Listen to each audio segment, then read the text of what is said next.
Hi, everyone. Thank you for joining us today for Grains and Revolution. We're so excited to start this day off with our first panel on community grain projects. And we have a great day planned all day long. So we hope you guys can continue to join us throughout the day for a number of baking demonstrations and panels that we have planned. If the panel is ready, then I will let them take it from here. Thank you. Hello, everyone. And thank you for joining us today. We have to believe that you're out there in the ether because we can only see each other on this little screen. I am Amy Halloran, and I feel so grateful that Chatham decided that there was a need for this kind of programming. I've worked in grains for a while, and some of these people we have lined up to talk today are heroes I've known and invisible heroes until today or until recently. And this is the kind of visibility that we need to have in a very, very white industry as it's evolved so far. So with that, I'd like to invite the panelists today to introduce yourselves. We're going to break this panel up into 3 different sections. The first being our introductions. I think everybody articulates their projects and self very well. And I'd like to start with Fresh. Are you ready, Fresh? You're in the hot seat. Sure, I had a feeling you would pick me first. I was like, oh, maybe I'll go last. Okay, great. I'm Fresh Roberson. I am a farmer and a chef, and I am here in Chicago, Illinois. I'm originally from North Carolina, but I've been in Chicago for a while now, so this is home. And I am the director of Chicago Bread Club. And what we do is we share the art and knowledge of bread, and we promote and expand racial equity in the regional grain economy. And so a lot of the work we do, one of our signature programs, or what we were often known for here in Chicago, especially up until COVID, was our Chicago Bread Club meetings. And those are our monthly meetings where folks gather, bring bread or bring whatever it is that they baked, or things that go on top of bread, and just gather for conversation and community. And we have a browsing library there, as well as there's always a host. And so the host often will talk about anything that fits into the grain economy. So there's bakers, sometimes there's brewers or yeast scientists, or we did one at a pizza oven. And so just any of those types of things that people can come and have a speaker and then just kind of build community with each other. And then since COVID, we've kind of been still trying to figure out how to take those meetings virtually. But one of the things that we have started is our community grain shares program. And for us, that looks like trying to give everyone access to local grain and beans. And so we curate local grain from farmers, we get it in bulk, and then we'll repackage it to get it out to our community and mutual aid efforts, as well as we're trying to structure the program to have a component where we curate these shares of grain that people can also purchase, who have the means to purchase, to help kind of sustain this work. And yeah, so that's kind of some of the stuff that I'm up to and who I am. That's wonderful. And Fresh, I have to call out the fact that you are doing a social media post. You're blogging every day on your Instagram channel, Chef Fresh 82, and inviting us into your world even further. And I think that any invitation that we can have into each other's lives is wonderful. And I love that it's not all bread on my scrolling TV screen. Thank you. Thank you. Yes, yes. So I encourage you to follow Fresh and everybody else, such as Don, coming to us from beautiful Arizona. But you're muted, Don. Can you? All right, there we go. Hey. I'm ready. Yeah, my name is Don Guerra from Tucson, Arizona, and I'm a community supported baker. It's kind of the term I've given myself since I started with the new company Barrio Bread, baking out of my garage, started in 2009. So I'm a believer in, bootstrapping, start small and grow, and kind of just head out in the direction you want to go and get a little distracted along the way. So um, yeah, my company is Barrio Bread, and it's about local grain economy development, bread production, and community outreach. So I'm a College of Ed grad from the University of Arizona. So a big part of what I do is community outreach, getting out and teaching what I do, how to do it, and getting more people baking and learning about grains and getting excited about preserving some of the wheats that can be grown in my region. I work with BKW Farms about 30 miles away from my bakery for a large part of my grains and flour. And they're fourth generation Chinese farmers. And then also Hayden Flour Mills in Queen Creek, which is about 90 miles away. Steve Sossaman as one of the farmers I work primarily with. And then Hayden Flour Mills is owned by the Zimmerman family. So been working with them since we started with the grant back in 2011 with native seed search called SARE grant, Sustainable Agricultural Research Education. So I work with grant funded projects, and Barrio Bread is one of them. I was awarded 2015 with the USDA grant, and then another for my new project called Barrio Grains, which is expanding the grow in my region and then sourcing and repackaging in flour blends and getting it out and getting more people baking. I use a lot of video learning right now, and so it's super fun for me.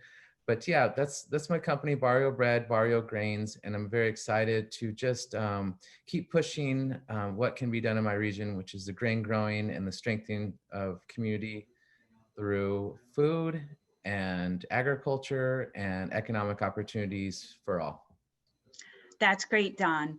I also, can you talk a little bit about the Twin Cities? Because you traveled to Poland, right? Yeah, so I work a lot. I work closely with UNESCO and our city. We're in Arizona, or excuse me, Tucson. We're a city of gastronomy, so an umbrella under UNESCO's. And I get to travel with this group, and not so much anymore. I can't wait till it opens up again. But yeah, I love to teach and work with other communities that are wanting to start local grain economies. And that means from seed savers to the growers, to millers and bakers and brewers and distillers. So I've worked, globally with some communities, and a fun project was in Taiwan as well, and to help them get started. And there's some amazing bakers there that are producing natural leavened breads and more brewers. So it's really exciting to see. But this is what I love to do, is connect and talk about bread best practices and strengthening knowledge networks globally, and work in communities. And when I say community, it's not just my local, but national, international communities as well, because I think we're all just wanting the same thing, is to create a better future for our people through food and knowledge and agriculture. That's great. Thanks, Don. Thank you. And I'm excited to have you tell your story to everyone, please. Yeah, it seems like Mary left. I was like, okay, I guess that means I'm next. I'm looking forward to hearing her talk about the Braddock project. But yeah, so I'm Nguyen. I'm a farmer in California.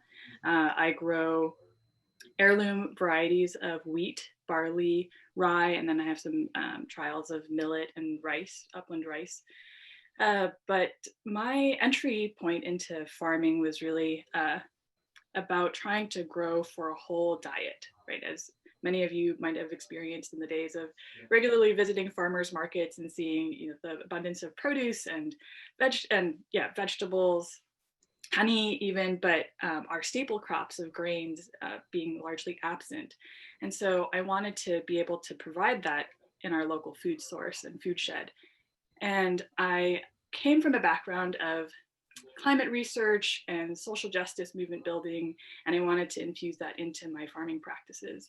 So when I started looking for mentors, I found this community of people who we're really trying to raise up these climate adapted, regionally adapted grains. And it was mostly based in Northern California. And, you know, I started my own farm business 6 seasons ago, and found that there were many people who were very excited to have local grains and particularly whole grains. And that was important to me too, is not just having a whole diet, but that the grains that we get are also intact, right? They have their complete set of nutrients and fiber. And it was terrific to see all these people excited, and I wanted to bring that to more people. At the same time, I also wanted to make sure that these farmers who had mentored me, who I was in community with, that we could not just survive, but really stand out in this market, right? That I knew would grow. And what we've seen in the past, when we learn from the past of when these sort of special items grow, they get co-opted, right? Organic or heirloom tomatoes, right? So how can we secure the place of these farmers who took a lot of risk, farmers who are doing these ecological practices in community, to also have a place? And so that was my motivation to start the California Grain Campaign. And I partnered with Dave Miller, who is a whole grain baker and has been doing so for 30 years, and was also really excited to get more whole grains out to the public. And we decided to start a campaign called the 20 by 20 campaign, which was to get 20% California whole grains out into farmers markets by 2020. So starting 2016, you know, we were working with farmers markets to try to have their vendors, who get to be there because of all the farmers around them, but to actually source from grain farmers who it's challenging for us to really get to market. So that was a way for us to connect the farmers, the bakers, and customers. And by having a roadshow, going to these farmers markets, meeting customers, telling them about, you know, why all of this is so exciting, and getting them to taste the flavorful and often, you know, absent sort of special, like, yeah, flavor boom of whole grain wheat that's heirloom, right? Getting them excited. But we also wanted to support that chain of people more deeply as well, right? So of course, there's the front-facing customer side, doing a lot of coalition work with nutrition groups and schools to bring out that information, but also making sure that bakers know how to use whole grains and how to source from local farmers. So we went deep into that and worked with a lot of bakers to develop materials for them to really embrace whole grains. And then of course, this core piece for me is supporting the farmers. And that involved creating field days and doing the peer education amongst farmers who were doing this work that doesn't have a lot of research backing. There's not a lot of research on organic systems, dry farm systems, no-till systems in California. And so we also had those convenings to really support the farmers and make sure that they have the connections and support throughout the chain so that they're viable businesses as well. And we'll get into sort of what's next for the grain campaign later. But that's our introduction. That's great. Thanks, Mai. And I wonder, it looks like Mary is having some difficulty with her audio.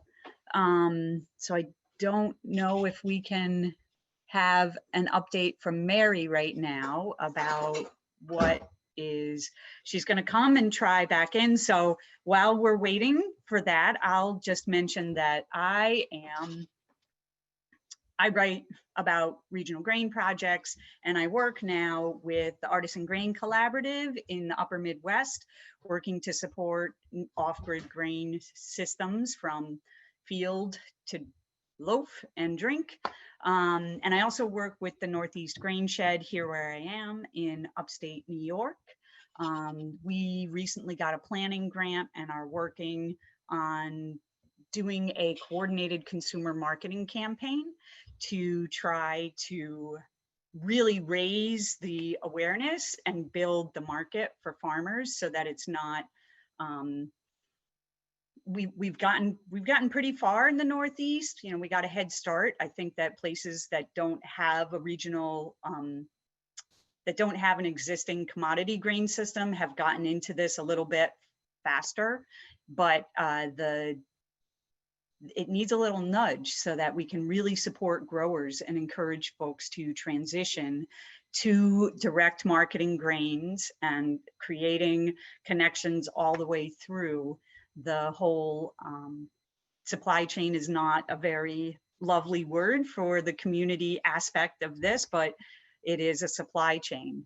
I think we still are waiting for Mary. I'm sorry that she's having some technical difficulties, but I wonder if we should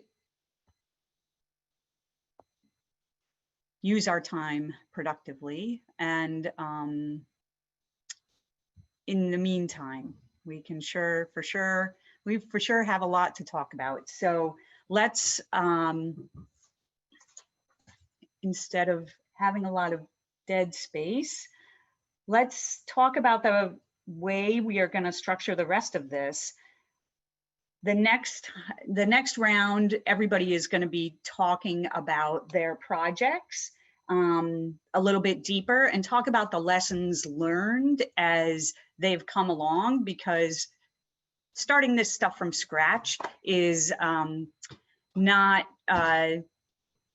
you know, there's no map to this. So everybody's trying to figure this stuff out, and each area and each economic farming situation has its own way that they've found success. And we want to talk about those challenges too, like how has it been going, and what are the constraints and barriers that maybe others who are interested in jumpstarting some community grain work in their area can learn from these examples that we've gathered today. So while we're waiting for Mary to join the conversation, Fresh, would you like to talk a little bit about lessons learned and bring us in? Sure. I think that I don't even really know where to start. I think a lot of our things that we're doing right now with our community grain shares is just still in the midst of really getting its footing and getting going. Where we started was, you know, trying to do this response to COVID.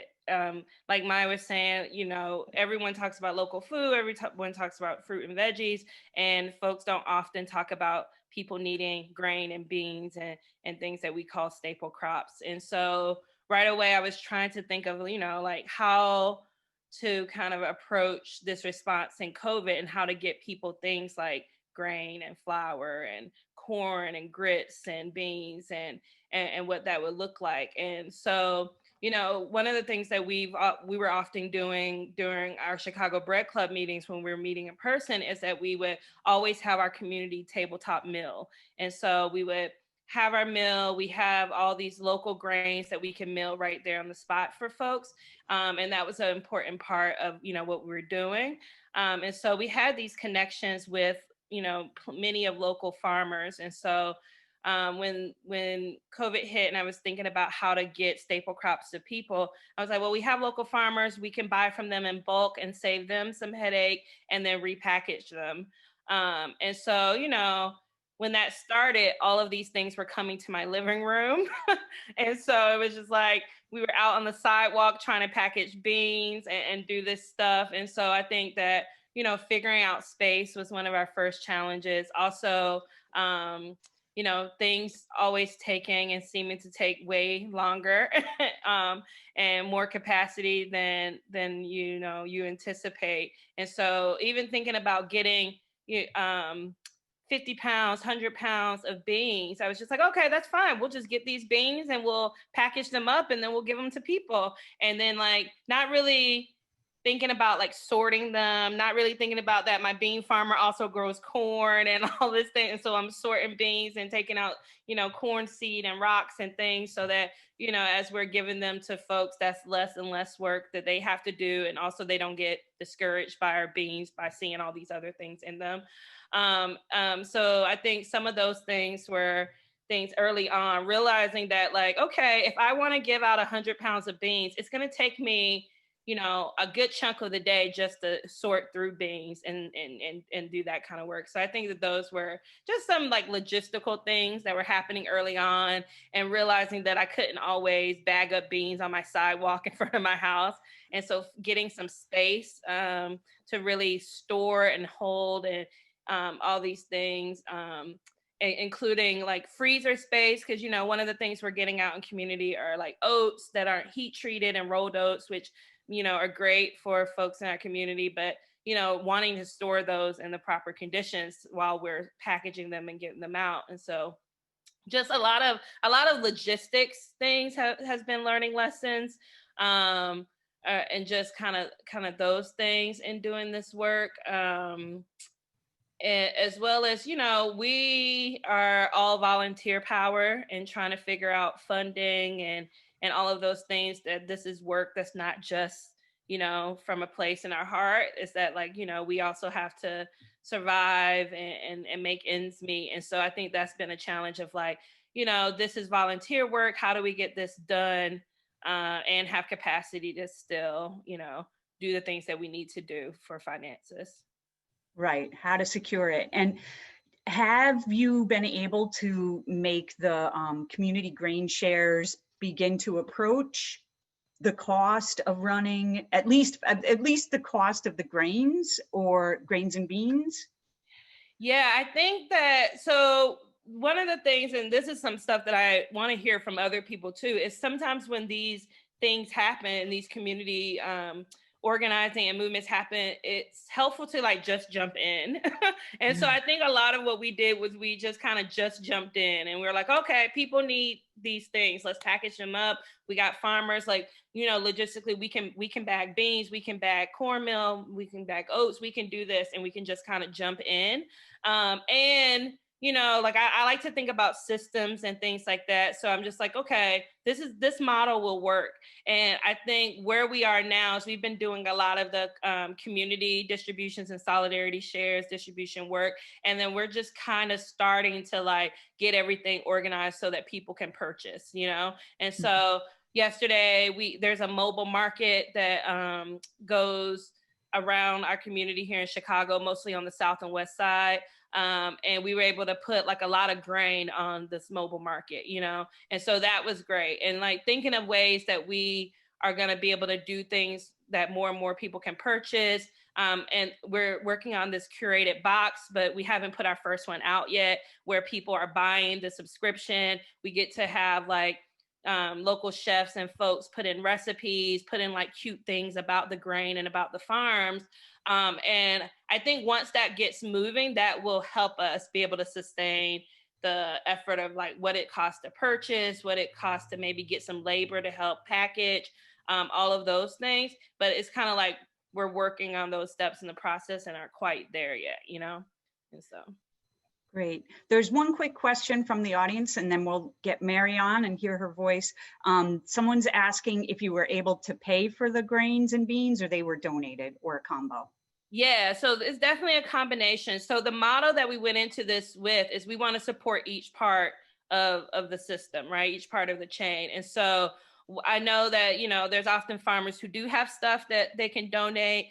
There are some farmers who we are like, most of the people, we are trying to purchase from all the farmers. Sometimes they give us, a deal or a lower price, and those things are super helpful. Or there's folks who are milling their own stuff. Will have, I think the farmer told me it's like a purge one where they have to like run something through, and then they'll start the next round of stuff. And so some of that we can get donated, some of that we can, get at reduced prices. And then some of our farmers are donating like some of their beans and things, but we are also purchasing from farmers. And so for us, that's important because,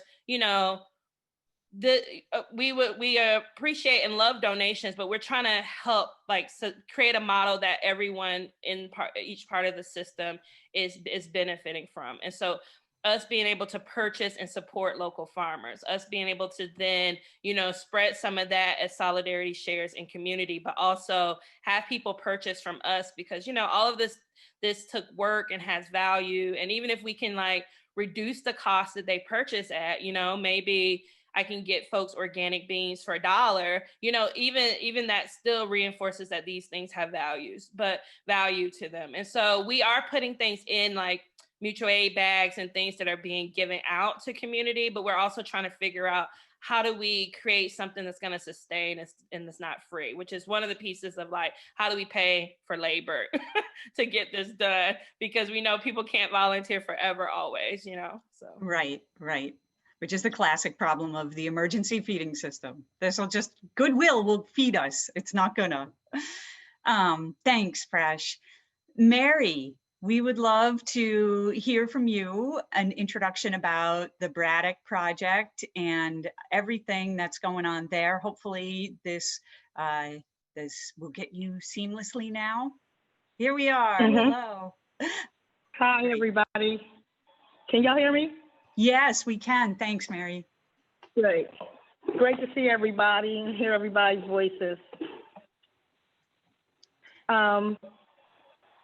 Basically, I work at the Braddock Carnegie Library, but I do volunteer work at our Braddock Community Oven. So I work where I live at as well. So not only where I work at, there's a lot of good things going on in our community. Braddock is trying to come back, and we have what we call the Braddock Bread Oven. It's our community oven where we work with different organizations and different groups. We work with Grow Pittsburgh, and we work with the Braddock Youth Project, where there's kids who are paid to work in their community, and they work in the garden, and they come help with the oven. Our biggest hurdle at the oven is basically something that was given to the community is basically almost taken away from the community for private use and private purpose. And that's our biggest hurdle right now, is trying to sustain something that was given to the community for the community to use, but now is being almost taken away. So Mary, say a little bit more in detail about that. The community oven has been there for quite some time. And right, it's been there since, go ahead. No, go ahead. I'm not sure who said that. I don't know. How long has it been there? It's been there since 2008. It started off as just a brick oven that was done by the Trade Institute, which is based in Homewood. Some young men and a group of students came out and built the oven. Then it was rebuilt because the brick and stuff wasn't built, I guess, upright. And this is before I came along, And then once I came along, I worked with another young lady, Shauna, who helped build the oven. And we wanted to get the community in there to basically get the neighbors that see each other every day, maybe not even speak, to connect with each other, to be able to, neighbors helping neighbors. And somewhere where they can come talk, eat, enjoy pizza, learn how to fire up the oven, something for them to utilize that was free. And it's easy to get flour, water, salt, yeast, and make bread. You can do anything with those combinations. You can make bread, pretzels, whatever. And we was just being a connector, connecting the kids with the garden, the free garden, learning how to be volunteers there. And if you teach your kid to be a volunteer, they'll teach somebody else to be a volunteer. Everything doesn't have to be paid for. There's things that you can do free and share with others. And just connecting people with different things that was free in the community that has always been here, but they really didn't know nothing about. And still trying to keep that for the community. But sometimes there's other people that have other ideas of what they want to use and how they want to use it. There was actual times when we came down the oven to have a pizza. We did it like a monthly pizza night, and we did an international night every other month. We focused on different people in the community with different backgrounds, and they would come and share with us their heritage, their traits, and everybody when they eat. We had like a taste of Italy, a taste of Ghana, a taste of Mexico, a taste of Japan. And these were people that lived in the community, that shared with us what they ate, what, you know, what they grew up on, and gave people a chance to see another way of life, to me, you know, a different heritage without being prejudiced, you know, towards it. Just because you see something that might not look good, doesn't always be that way, you know. So kids ran into times where they was like, I didn't want to eat this, I didn't want to taste this, but when they tasted, they realized it was something good, you know.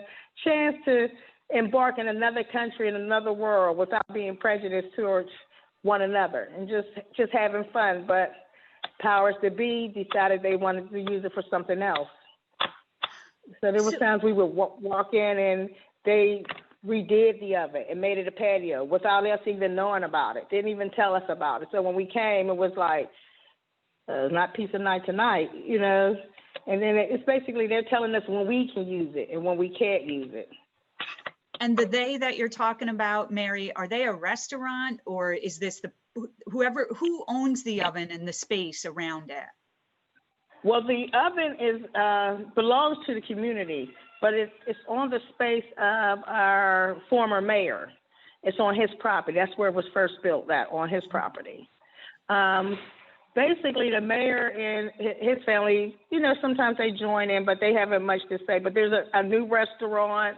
There's a couple other little things that's around it that partakes in what we do and when we can use it. Well, at least they try to. Yeah. So it sounds like there's a lot of trickiness in ownership of a community resource. Exactly. And even at one time, I mean, everybody was getting along. We were able to use the bathroom. It was just like they were doing little things so we wouldn't utilize it, but we still found a way. When there's a will, there's a way, you know?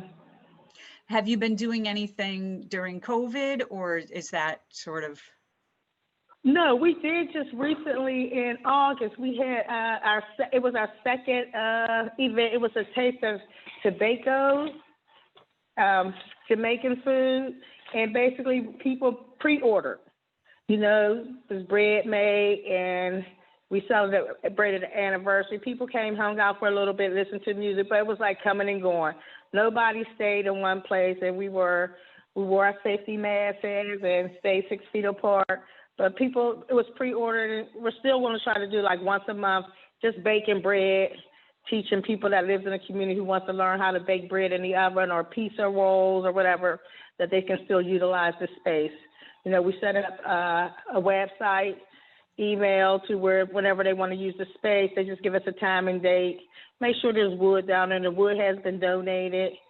So, I mean, hopefully it'll work out. I hope so too. Yeah. So I think that covers a little bit your first and second, but I want to make sure you feel like you've said, introduced yourself, and then you've named a problem in your growing. Anything else you want to say about that, Mary? That's our biggest hurdle, truthfully. Other than that, we have so much fun. You know, it's just like when we end up in, one of the young kids was DJing, and we asked him, you know, we had got some money that was donated, and we asked him, like, we could pay you to DJ. He DJ'd his first time, and he had so much fun, he just DJ'd monthly for free. Oh. So we have, you know, it's like once people join in the fun, it's like they bring toppings for everybody. We say, if you're going to bring some toppings, make sure you have enough for everybody. Everybody was sharing in, eating pizza, tasting other people's, what they liked it on their pizzas. We even we got a pizza called the Nico. Young man put Cheetos on his pizza. And everybody just started putting Cheetos on their pizza. So everybody be like, well, I want to make a Nico, you know, so we call it Nico instead of Cheetos. You know, so it's fun to watch the kids make their own pizza. It's like they're there to, instead of coming to eat the pizza, they'd be happy that they can make a pizza. Everybody makes a pizza. Everybody gets a chance to put their own toppings, but they got to be ready for when it comes out the oven, because if it looks good, everybody's in line to taste that pizza too. Right. So it's lots of fun. We have lots of fun, and people that meet people down there, you know, they might see each other in the Family Dollar or one of the local drugstores, like, "Is you want a pizza night?" You know. And it always turns out we always have a good night. No matter what hurdles come, we always have a good night. even to where we supposed to stop at a certain time, we sometimes go over and people just sitting around just talking. You know, enjoying each other, learning about each other. And that's what I like about it, community, just basically being one again. You know, when you know your neighbor, like I know when I was growing up, if I see my neighbor's male was getting all hot up, my mom would be like, go check on Miss So-and-so. You know, people don't do that no more. People, and this brings us back together as a community. You know, we learn about the oven, we learn about Grow Pittsburgh, where there's a community garden. You could go down there and help and learn about gardening for free. You know, just the little things that make the big difference to me anyway. That's great to hear. We can all use more news about connection and community right now. Thanks, Mary. Great. So how about you go next and talk about this lessons learned part? Talk about the challenges you've encountered in the California Grain Campaign and getting it off the ground. Sure. I think there's kind of this near-term challenge that I just want to echo in connection to what Fresh had brought up, is around this infrastructure piece. And so, you know, for the past 4 years, we've been trying to build the infrastructure to connect farmers to the cleaners even, right? We need seed cleaning that gets the grain cleaning down to seed quality, because we are growing out these climate adapted, regionally adapted varieties. And we need to be able to share those seeds with each other. So they also need to be non-patented. So those seeds are not available through seed companies. We need our own cleaning infrastructure. Then from there, you need it to be bagged, then stored. And in California real estate, storage is very pricey. And then from there, you know, getting it out to bakers, and the bakers who are the most enthusiastic are typically the ones who are smaller and also don't have that storage space. Connecting between is milling. We have 2 mills that source from California grain farmers, one in the north and one in the south. And you know, they're relatively small. They're trying to grow, but you know, we need to build that customer base to help them grow and to help the farmers grow. So it's really this, you know, all these things need to happen in tandem. But essentially this infrastructure piece is something that we had been working on and was a real snag in this 20 by 20 campaign. And with the pandemic hitting and people wanting local grains as the sort of, you know, industrial flour that's usually in the grocery store shelves, those were gone. And so people were looking for local grain. And, you know, it's sort of this time where we're like, yeah, today is a bit late, but it's better than tomorrow.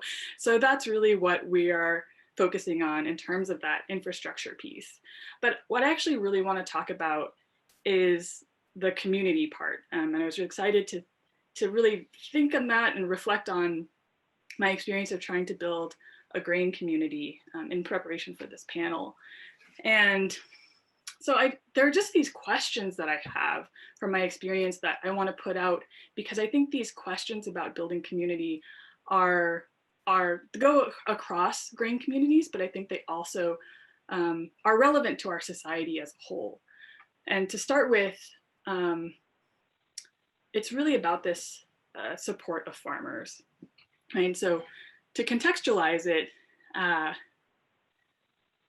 there are fewer than 2% of people in the US who are farmers, less than 2%. Of that less than 2%, 6% are 35 and under. So I'm one of them, but there are very few of us, right? So we really need to think about, how do we have farmers now and into the future, and are centered in our communities? And we're losing farmers because there are all these kinds of risks that we're facing, right? And we've been underpaid, and I mean agricultural workers in particular, right? And that has started with the inception of this country through the enslavement of peoples, indentured servitude, and perpetually underpaying people in the farming sector. So how, you know, what is the motivation to really stay? And And it's taken a toll, right, where we are out there in California during the wildfires, inhaling all these toxins. They're my farmer friends in the Midwest who faced all the floods and all that loss, and then had that government shutdown, so they couldn't get their payments for seed, plus a trade war, and then a pandemic, right? So there's a lot of uncertainty that we had been facing before this pandemic, right? And then just seeing how it's played out, where it's like there are deportations happening of farm workers, COVID hitting farm worker communities, agricultural worker communities, much harder than in other areas. And yet we're essential workers, but what are the protections? And there's an emotional toll, right? For agricultural workers, that's the highest suicide rate per sector is in agricultural workers. And farming in general is fourth highest. So we're losing farmers in so many different ways. And how are we really centering farmers in our communities so that we are sustained? And I want to, I think there's a lot of ways that we can do that in our policies, right? There's basic income, healthcare, all those things that we need to do as voters. But I want to speak to the community level and what that's looked like for me as a farmer, to also see how scarcity and this precarity play out. And there was an event in Los Angeles that one of our campaign members had put on. Lana Lightman put on this like baker farmer like meet and greet, and I came down for this, and this was I think in like early 2017 or something. And I was talking to a baker friend who actually was really critical in the startup of my farm. And we were pretty close, which is, definitely like a pre-COVID time that we were like this close. And then this other farmer just cuts in, like steps right in front of me and like just talks about her samples. And I was like, yo, man, like I was talking to my buddy here. And, she just sort of paused and had this face like she had like smelled a fart or something, and then just like kept going and like talking to this baker. And I was like, okay, whatever, I'm just gonna walk over and talk to other people.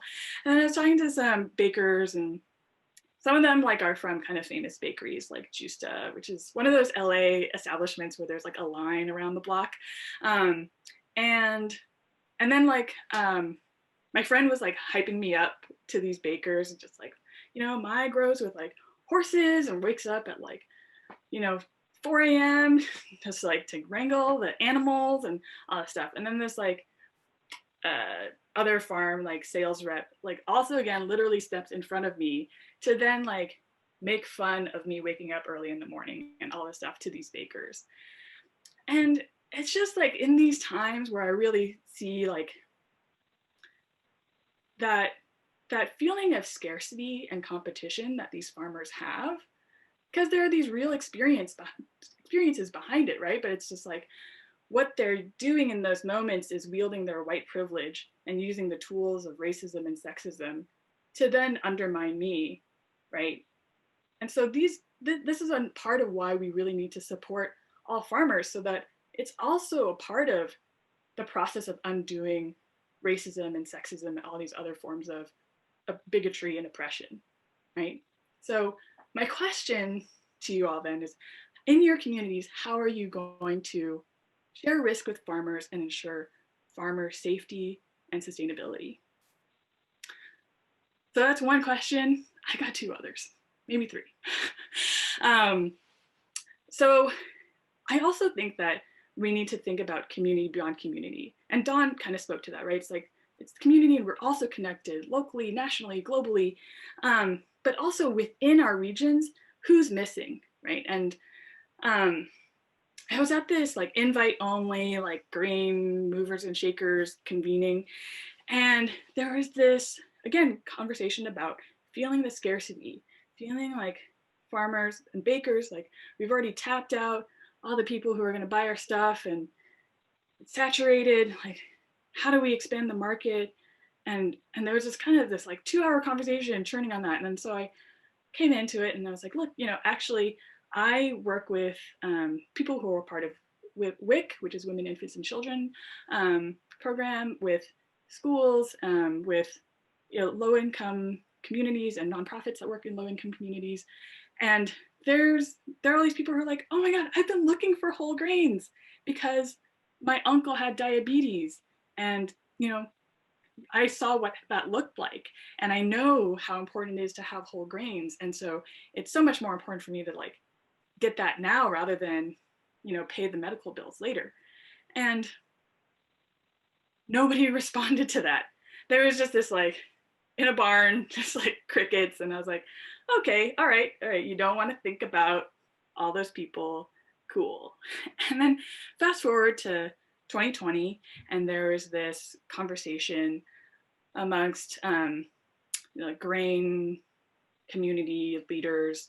And again, I was the only person of color on that call until I actually had to leave early, and then another person of color came in because there can only be one of us at a time. So I was, we were all talking about what are we doing in response to COVID, and I said, I'm very concerned about the impacts on BIPOC farmers, BIPOC communities. We are going to suffer the most. And so we need to do whatever we can to like support those farmers, make sure they're still operating, that they're safe, and also make sure that food is going out to people who are facing unemployment, and it's going to be disproportionately people of color. And there was no response on that call. I did get an email afterwards, but it's just that kind of in the moment, like you say this thing and there's nothing, and then like a few months later, after witnessing all the footage of unarmed Black people being murdered, then people come out with their statements about Black Lives Matter, and I want to believe them, and I think they do mean it.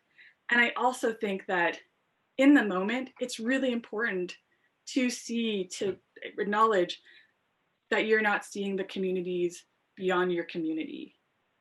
And also acknowledging that we need to follow women of color leadership. Because after that, I worked with partners in California, and we raised over $500,000 for BIPOC farmers.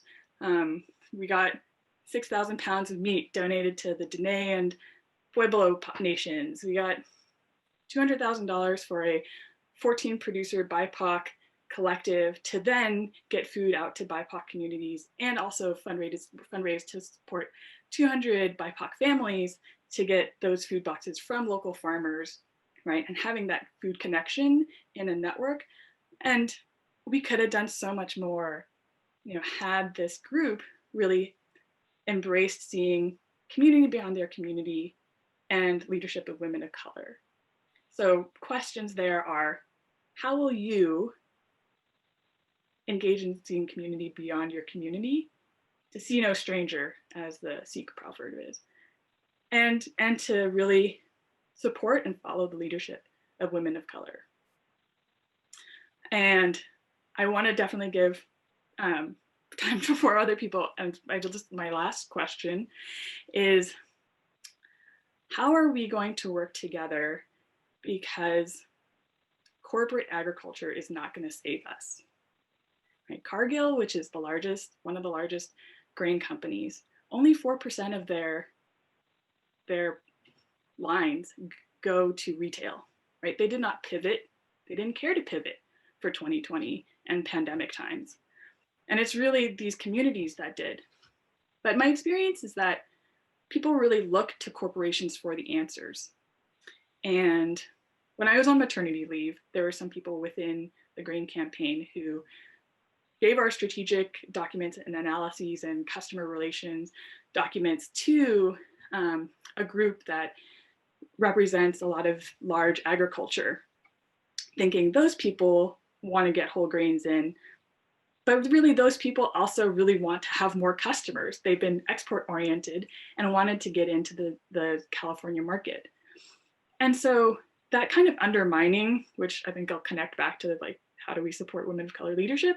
But the other part is that undermining of our communities is is really detrimental because we need to remember that this corporate ag is a part of destroying communities across the world, right? Like that they benefit from public law 480, which enables us to just dump our surplus subsidized grain into other countries to make them dependent on us and to destroy their agricultural economies, right? And then of course, we can look back to the role of wheat in the transatlantic slave trade and also the genocide of Native Americans. So that kind of big ag is not really what is our future. So when we think about, and when I think about grains and revolution, what's revolutionary is to really support our farmers, to think about all communities, all people, to support women of color leadership, and to work together and have scale through collaboration, not by investing in corporate wealth. Invest in community wealth. Thanks. Thanks, Mai. I honestly don't know where to go with that, that information, those questions. I think you bring up a lot of great points, and I know that there's a lot of answers that are being pursued, trying to connect all communities. The neighbor loaves that I was a part of in the Artisan Grain Collaborative as a response to COVID was a way to secure farmers, millers, bakers, and people who don't have money for food. And I know a lot of bakers did this on their own without, you know, an organization stepping into it too, because bakers are inherently generous. There's a big, there's a lot of problems in agriculture, and I wish that the USDA money for the emergency feeding system could go to the community grain shares that Fresh is doing. I worked in emergency feeding for 6 years, and I distributed a ton of food that was paid for not directly to the kind of farming that we want to support. So there's a ton of work to be done. Don was still, yeah, I am gonna have other people answer these questions, but we hadn't gotten to the lessons learned part. Don, would you care to answer any of Mai's questions or talk about the different struggles you've faced as you've built your businesses? Sure, love to. I'd first like to just start out by saying, in response to Mai's question about how do we support women of color in leadership positions, and I think this is a perfect example of it. I love being the minority right now in this group, on this panelist. So yeah, I think this is what we're doing, and it's an honor to be with these 4 women right here in this panel and being the male minority. So first off, I'm just going to say that I've told a lot of people about it, and they ask about the panel, and so it's an honor to be with you.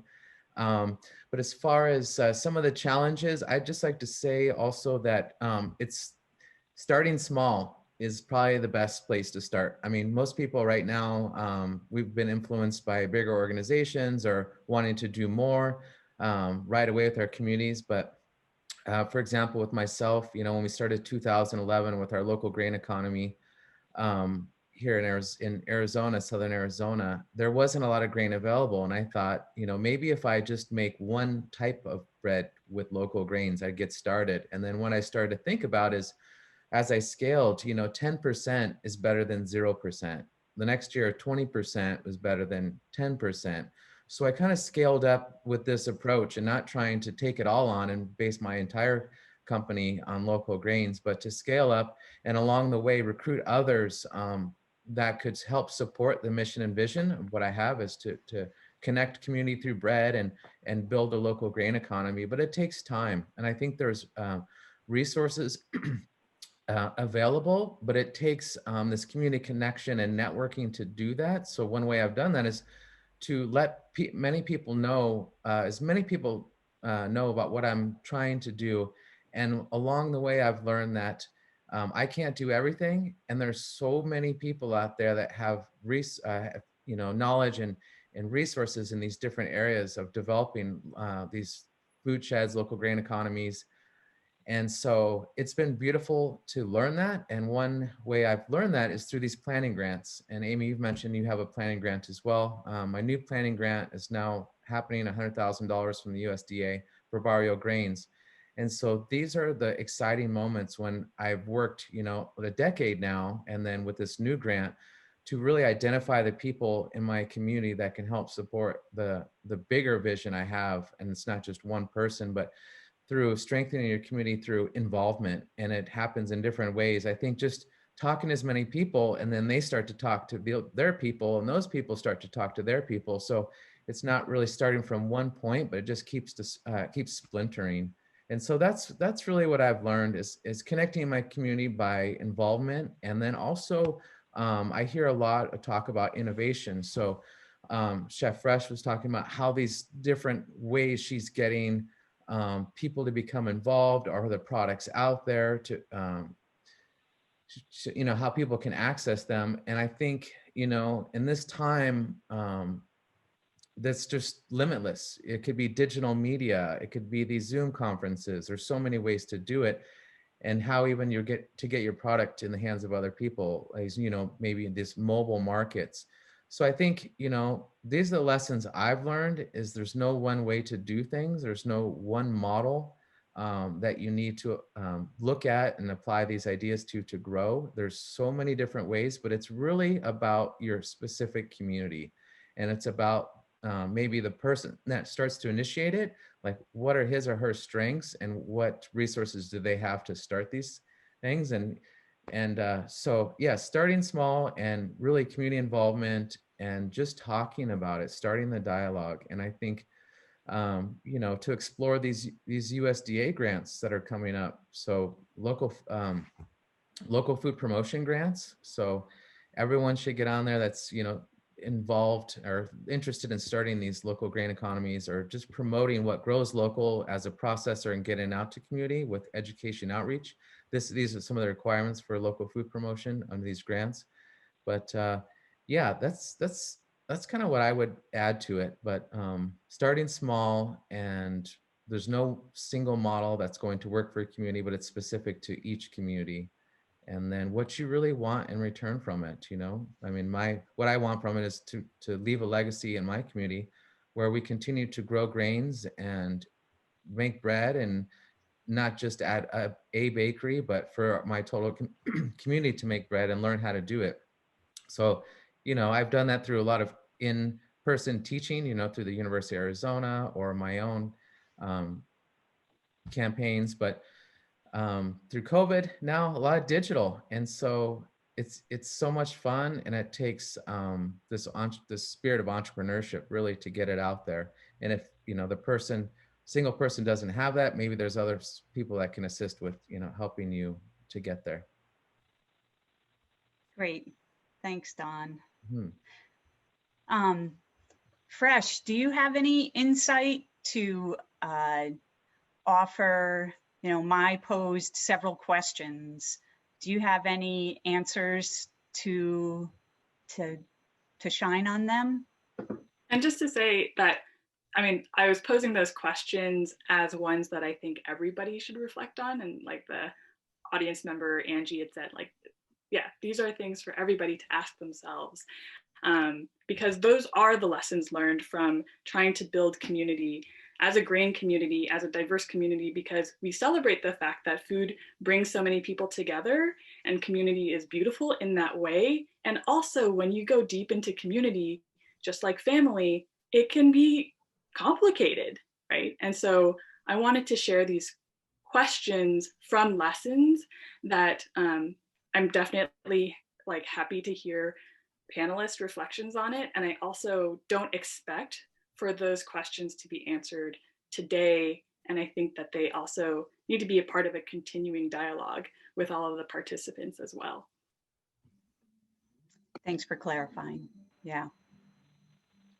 Yeah, so those are things that I do want to sit with, those questions. And I think, thinking about a lot of that is work that I often do. And I don't think I have any grand insights. I did want to say a couple of things. You mentioned neighbor loaves, which I'm really honored I get to do a lot of coordinating for, and those types of models. What I've been really happy to see, I think, since COVID happened, and it's been a way that my work has been rooted, I think, for a lot of the work that I do, especially around access and having things be accessible and shifting the food system and things like that, is just greater and greater opportunities for mutual aid and how we do this work, and how the work can really be kind of community rooted, and looking at kind of all pieces versus kind of, you mentioned emergency feeding a lot, whereas, in these kind of charity models where it's just like, here, take these things that I say that you need, here it is. And so what's really been helpful through a lot of COVID thing is thinking about this work in mutual aid, thinking about like getting to dictate what it is that we need and how to respond to what it is that we need, right? And so like community, what do we say we need? How are we leading this work, and responding and doing work in the way that we need it to happen, right? And so I think about kind of everyone along the path, kind of getting a say and getting what they need. And so you mentioned neighbor loaves, and so that program, the farmers get grain purchased from them, the bakers, especially when a lot of stuff here in Chicago were shutting down, still gets to buy grain from the farmers, and bake with that grain into loaves of bread, that community members are purchasing for folks who need access to that food. And so like that model works great for these neighbor loaves. And how can that model work elsewhere? It's just so many spaces where this type of model can work, where we're supporting local economy, we're getting folks that are providing labor paid for their labor in that work, and we're supporting people in our community who need that. And so I do a lot of work, especially centering BIPOC farmers, centering queer folks, centering folks who are often at the margin, especially in like this food work and grain economy. I put together a weekly harvest bag from like local farmers who are producing honey and some beans. We don't have a lot of folks who are growing beans and grain, but we include what folks that do, and produce and all of this to get out to community members who can purchase those, as well as community members who need solidarity shares. And so I just think about like, it's so interesting. I was talking about, I also have a project called Fresher Together, and that's under the name of what I farm under, what I do pretty much most of my work under. And it's not registered as a non-for-profit, but someone said to me earlier this year that like, oh, you don't have to worry about all that other stuff. That's nonprofit work. And so I'm like, no, this is everyone's work. And I think now, especially since COVID has happened, this shift and this thinking of mutual aid and how we think about like our whole community, how we think about everyone is kind of what I often think about in response to like some of the questions that my proposed, and around like, how do we kind of make sure everyone's taken care of? This is not just a business to make sure like I have money in my pocket. It's like this work that I do is like, centered around like, how do I make sure my whole community is nourished? How do we make sure farmers are getting paid? Who do I choose to support when I have the ability to purchase from farmers? And then like, who's processing and cooking and working with like the grain, and then where is that food and that baked goods and those products going, and then like, and how do we make sure we take care of community members that are often are getting missed or often aren't getting centered in this, and so I don't know, I think about in the work we do looking at all of that all the time, right? Looking at all of those different pieces as much as possible, and kind of that new, that, and it's not new, but I think it's often coming up now, that new way of looking at things, right? And people really being about mutual aid, about mutual aid, about mutual aid. And so like, that is an exciting thing for me that's come up from COVID, is, you know, even thinking of these projects and thinking of everything that everyone's doing, it's like, you know, this really full systems approach, you know, thinking about Don's and baking and the grain work and all of the things that he's doing. Like, I work with this farmer, I do this, you know, and this is how I'm teaching community how to bake their bread, you know, and I'm thinking about kind of this full spectrum of coverage. And so I think, like, if anything I had to offer, it would be that, like, are you taking a step back and looking at the big picture, you know, of things like, who are you supporting? Where's money going? How are people getting paid? How are you taking care of people at the margins, or centering people at the margins, and thinking about that, and how you're doing your community work, because that's community to me, like thinking about my whole, you know, everyone. Right.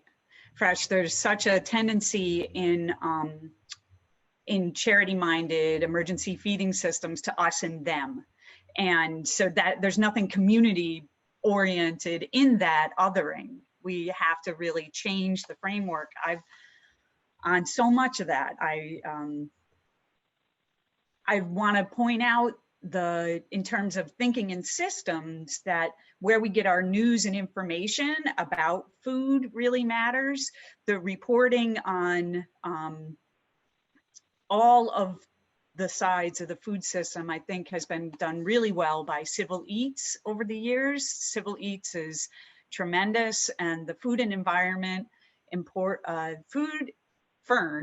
Environment Reporting Network, which was established as a way to make sure that all of these parts of the food system are really looked at. They're reporting on how many, they started tracking how many cases of COVID in meat packing systems, and then expanded to all other food processing systems. And it's just been stunning to watch that. And yes, to Mai's point, that really shows the, you know, we have a myth of food including all of us and bringing all of us together, but it's only been as more and more people have less and less that we really get to see the inequities in our basic foodstuffs.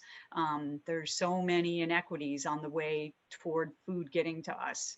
It's hard to keep it all in our head, but I think there are some really great sources to look at there. And Mary, do you want to add something to this conversation now? Are there things that have resonated to you and you'd like to comment on? Also, Mary, real quick, there was a question that asked how the oven got started. Thank you. Too. Specifically about money. People want to know how the oven was funded, if you know that.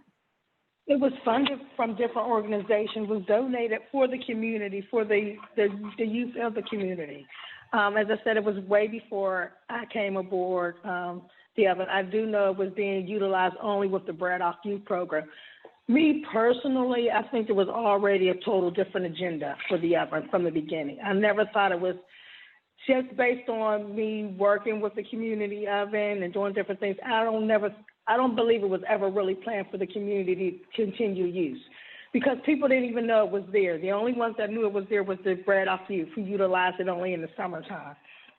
And then just different things that transpired during the time that I worked down at the oven doing volunteer work.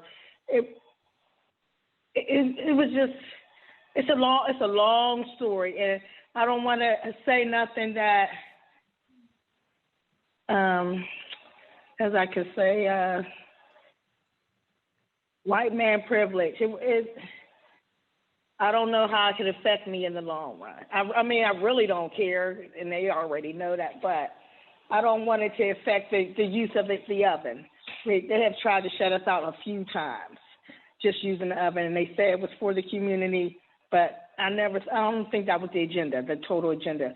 They never knew that two people, me and another young lady, would work together, and we started basing our activities down there. Anything and everything that was going on, we did it down there. We had Halloween parties. If people, I work in another public space called the library. And when people come in, they want to have an event and party, I would connect them here. We did bread workshop, teaching people how to bake their own bread. You know, we basically had the workshops at the oven, and then we had them in other places, but everything always transpired back down to the oven. Just bringing the community to use something that's supposed to be used for, and then the more we used it, there was always another problem. Mm-hmm. We started having people where if they wanted to have a party there, they would just donate money towards the oven for the next pizza night. You know, they told us we couldn't have parties down there. People couldn't do that.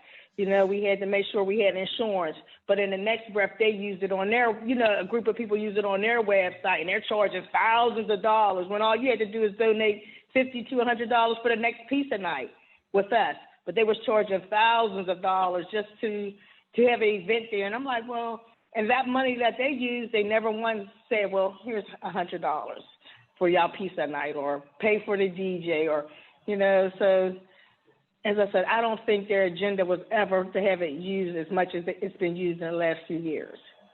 And I mean, we was doing pizza night twice a month. We was doing international night every other month. And it was always a problem, always a problem. The more people came, the more problems it was, you know. Sometimes we was connecting with, there was a restaurant that was built. There was a theater that was built. So we were like clashing with another group of people. So it's like these low-income people and kids was clashing with these people that were spending big money. So it was like, and then when they would come back there to the oven, it was like, oh, so-and-so doing this for them. I'm like, no, they didn't. You know, it's like they were using us in their own little way. You know, like they were hosting this community event for the people in the community where they really didn't have nothing to do with it. They didn't even really want us back there when they were open. So, as I said, it's a long story. And it's just my thoughts, but I really believe it was never intended really for the community to use as much as it's been used. So at least the community has prevailed. And oh, yeah.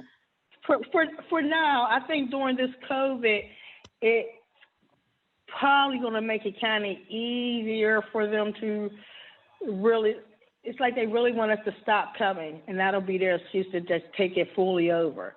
But I have scheduled something that we'll bake once a month, even in the wintertime. We're going to at least bake on Sundays, some bread down there, if it's only, you know, the oven has been used in different events. We have a yearly Feast for Peace where a lady who owns a cafe, she started having police officers.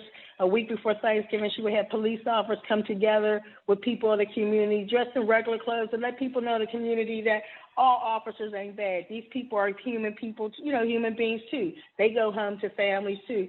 So she would have this Thanksgiving feast where everybody would sit down. We had baked bread for that event. That way we break bread, you know. So that bread was that we shared at the Feast for Peace was made at our community oven by the hands of the kids and the people that was coming down there for pizza night. So, we did some good things with the oven, really good things. And the kids love, as I said, they love coming down there. They don't come down there to eat. They come down there to make their own pizza. Some don't like pizza. They make cheese sticks, bread sticks, you know. I just love having the community come together, you know, and that's my goal, just to keep them coming together. That's awesome. I've always been such a fan of community ovens. And Mary, are you familiar with the Dufferin Grove Community Oven? It's up in Toronto. There's a park, and they actually have a tandoor oven and another oven. And I know that they've encountered a lot of restrictions from the park system actually on their operations. Right, especially during the COVID. I just found more of the young lady I used to work with. She's from Canada, so she's back up there, and she's just recently sent me pictures out and how they have basically shut that oven down due to the COVID. Mm-hmm. You know, which she couldn't understand, but she can't wait to get her hands on it. Just start it back up. Yeah, yeah. There's a guidebook that's related to that particular oven, and I'll find the information and make sure that the organizers can send it out. Yeah, yeah. So, Mary, do you have questions for this group? I mean, we're a little bit of, we have an opportunity. We only have about 10 more minutes today, but we have this opportunity to think together. Do you have questions that you would pose to your cohort here about your operations? But I'm with Mai. It's like we have to back the women of color and leadership. We have to worry about the big corporations, especially during this COVID time. It's a way that they can really take over right now, because you can't be out there. They always wanted to find a way to keep us from utilizing what we have. So now this is their excuse, the COVID. They don't want so many people at a certain event or a certain place. Who replaces those people then? Your corporation. They say, well, we're hiring more people, but what about the people that was already working? What do you do with those people? They say we're bringing more money to the community. We're bringing this to the community. But what about the people that's already in the community? What are you bringing to them? Is there any type of training process? It's all about the corporation. It's not about the people that's in the community. And I'm all about the people in the community. What about the people that's already there, that's already present? How do you help those people grow and sustain in a community? Like, you got to move forward, and there's always going to be change. But what about the people that's already in the community? How do you help them reach that change, and how do you help them get to that change instead of just looking like a drunk walking down the street, or, just confused about what's going on? How do we help the people that's already there, help them go forward? How do we help them make that change, get ready for that change? Besides these corporations, they just move in and they say, well, we're offering jobs. But those jobs that they offer is not for the people in the community. They still bring it outsourced. They're outsourcing, not helping the people in the community, not training, anything. They're not giving the community a chance. It's just like, how can I say it? I can't think of the word that I want to say, but it's like they're just stepping on us. It's not about the people.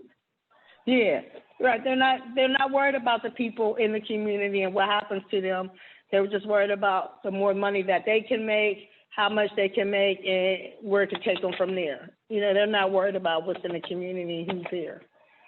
Right, right. And the solutions really do have to be community-based. Mm-hmm. I think anybody who wants to create change would do well to speak to the people they want to change or help change. Yeah. Mm-hmm. Let's see. Mai, do you have reflections you'd like to add? I got a question through the Q&A portion. I think there's two of them actually, and I think it's worth answering more publicly and drawing attention to them. One speaks to how can minority, BIPOC, undocumented immigrants, and other historically disenfranchised peoples be empowered to be fairly and equitably compensated for our work and have opportunities for leadership or ownership? And I think that the answer to both of those questions is not so much, how can we be empowered, or yes, the question is how are we empowered? And I'd say, like, we already have power, but we need people with a lot of power who are wielding most of the power to share it with us, right? I don't think it's that we need to do more work, right? When we look at the elections and who carried the vote for Hillary, it was mostly Black women, right? And we've just seen the power of communities of color, but it's really, we can only be so powerful in a landscape where it is shared, and that there's equity and reparations for us to really be in that position of shared power. The other question was about like lessons learned from grain, and then this other person is in beef. And there is so much transferable experience of all of us who are on this small, mid-sized production working in community to other kinds of communities of production. And so there's so much alliance and coalition work that can be done so that we can, as you know, Mary was also just speaking to, we can really make these deeper investments in community wealth instead of corporate wealth, right? And also to use food that has been used by the industrial system to instead take it so that it's nourishing people and not oppressing them. Yeah, food is an incredible tool to create change. Thanks, Mai. I would like to say something real quick. When Maya was saying about the power, you know, and that's why I said I want to be careful what I say. But I know there was a couple of times that we had an article was printed about the oven and the other things that was around it. But to me, it was a lot of lies, and I mean, I got really upset. But they wanted to retract the article, and it's like when they retract the article, it didn't do nothing but made the other places even look better. Even after interviewing me, you know, it was like, so it's this power thing. You don't know who you're talking to and who's really out there. You got to watch who you talk to and what you say and how you say it, because they'll take it and misconstrue it in a different way to make it seem like it's this power thing. So you got to have some people, you can know what you know, but you have to have those resources. Like Dawn was saying, you have to have those resources and them connection with certain people, you know, and if you don't, what you say won't make a difference. They'll gut. That's the only good thing I like about social media. You can put things on social media. Sometimes it's good, sometimes it's bad, but sometimes it'll get the point across that make people notice you as well. But sometimes it can basically backfire on you as well, you know. But you got to have some power behind you.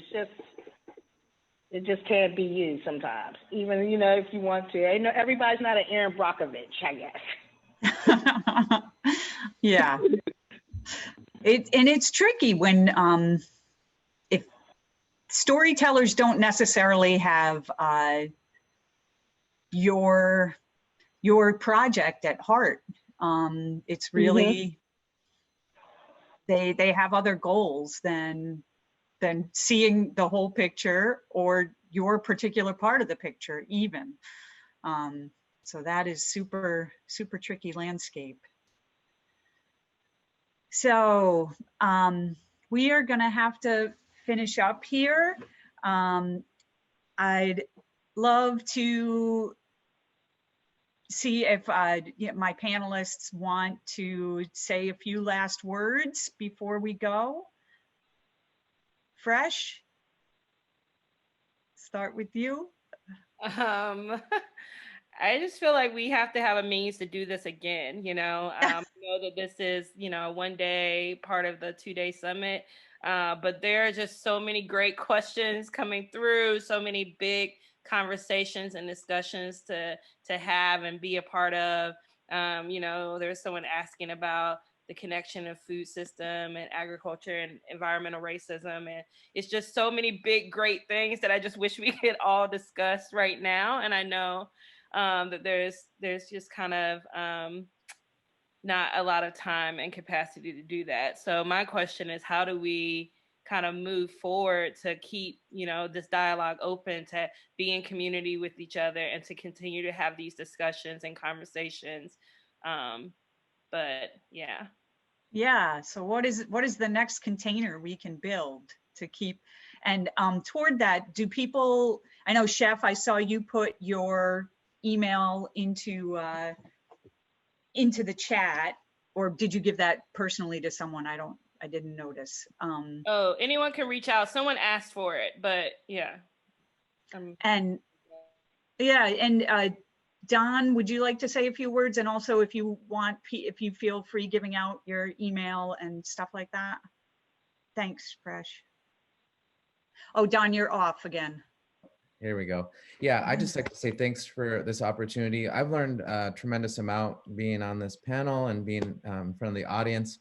And so I'm happy to share. I enjoy it because I'm not out to benefit solely for myself and just for my local community, but I do believe through strengthening knowledge networks through these sort of gatherings that we can all benefit. And I'm happy to share my information. For sure. I've learned a lot, and just, it was, a garage bakery I started out of in 2009. Before that, I had owned a larger company, so I had some know-how, but 2009 is when the economic crash happened. And so there was no SBA loan. So even though I was ready to go and retire from teaching in the public school system, there was no money available. So I had to rethink everything. And that's starting with the money, how I was going to raise the capital. But the garage bakery happened.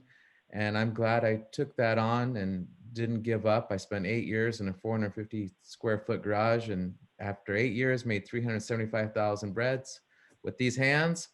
So I know there's a lot of work to be done, and it's sometimes overwhelming. But what I did along the way is just talk to people, and they could see what I was going through and be open. And I've learned a lot by just putting a lot of caring people around me. And That's this is great. a good group to share that.